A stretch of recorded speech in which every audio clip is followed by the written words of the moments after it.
And Ms. Martin, if you'll go ahead and raise your right hand, do you swear or affirm any testimony you're about to give in the matter now pending before the court is the truth, the whole truth, and nothing but the truth, so help you God? Yes.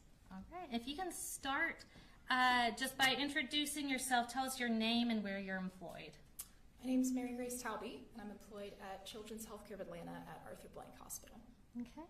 And was your name previously Mary Martin? Have you since gotten married? Yes. All right. And what is your role there currently? Currently, I'm an assistant nurse manager in the operating room. And were you in a different position in September of 2024? Yes. And tell us what that was. In September of 2024, I was a circulating nurse in the operating room. Okay, and what does a circulating nurse do? I assist with getting the operating room ready for procedures based on what the case is, equipment, supplies, meds.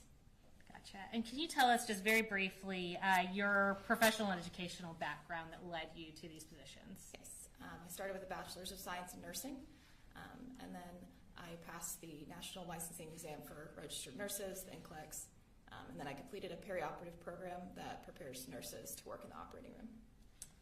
All right. And I'm going to turn your attention to the afternoon of September 4th of 2024. Were you working on that day? Yes. And what shift were you working? I was working 7 a.m. to 5 p.m. And on that date, did you participate in the care of Melanie Delira Castaneda? Yes. What was your role in her care? I was the circulating nurse in the operating room for her procedure. Okay. And did you interact with Melanie before she went into surgery? Yes. And can you tell us a little bit about what you remember regarding her demeanor? I remember she was very quiet, sad, tearful. Okay. And as the circulating nurse, were you also present during her surgical procedure? Yes. And Judge, at this time, we're going to tender into evidence State's Exhibit 70. These are Melanie Delira Castaneda's medical records. We have the business records certification here. And the records themselves are electronic. I also have, which I previously showed the defense attorney for reference, the relevant excerpts from the medical records for the witness to refer to. Any objection to 70? No objection, Judge. I don't think those would go back to the jury. I think they're a little better. All right, we'll discuss all the issues about continuing witness or otherwise. Yes. Prior to meeting this out, but I'll make a note. Thank you, Judge. All right, so thank you, Judge. Starting with the first page on the relevant portions you have printed out for reference, can you start under patient demographics and tell us this patient's name and date of birth? Yes. Melanie Delira Castaneda, and birth date is June 4th, 2009. And on that same page, will you tell us what her admission diagnosis was? A gunshot wound, arm. Okay. Now going over to the next page that you have, it's labeled page 5. Can you tell us what her final diagnoses were? Yes.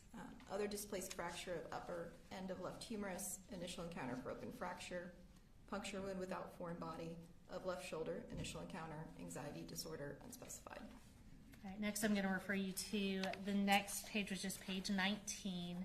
Can you tell us what time Melanie arrived that day? 1:30 p.m. And what was the acuity of the patient listed as? High risk. Once she was there, can you tell us what service she was being provided at that facility? Yes. Pediatric surgery.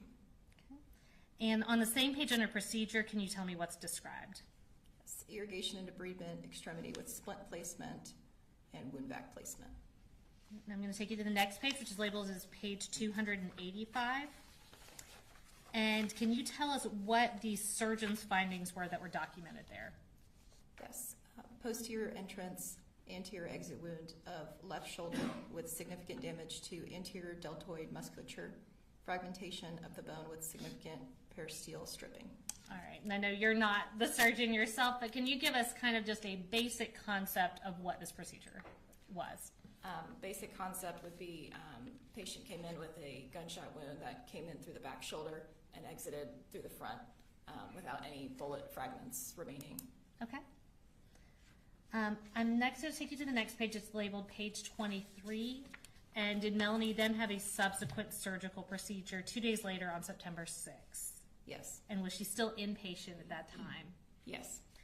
And can you read what's listed under procedure on the September 6th surgery? Yes, irrigation and debridement, left humerus with closure, irrigation and debridement, incision and drainage of skin, subcutaneous tissue, muscle, and bone for open fracture, open reduction and application of a coaptation splint, complex wound closure after ellipsing out of the necrotic tissue, total wound length was 6 centimeters, open reduction, internal fixation, extremity upper. Okay. And very basically put, was this essentially a follow-up procedure to the September 4th procedure? Yes. Okay. Turning to page 261, when was Melanie discharged? September 7th, 2024. And lastly, I'm going to take you over to page 275. Prior to her discharge, did she have a psychology consultation? Yes. And on the very last page of your reference material, tell us about what Melanie reported regarding her anxiety. When asked about whether patient was feeling more anxious since incident, patient stated, "I have anxiety, but it is worse since I got hurt." Okay. No further questions from the state. The defense may have some questions for you.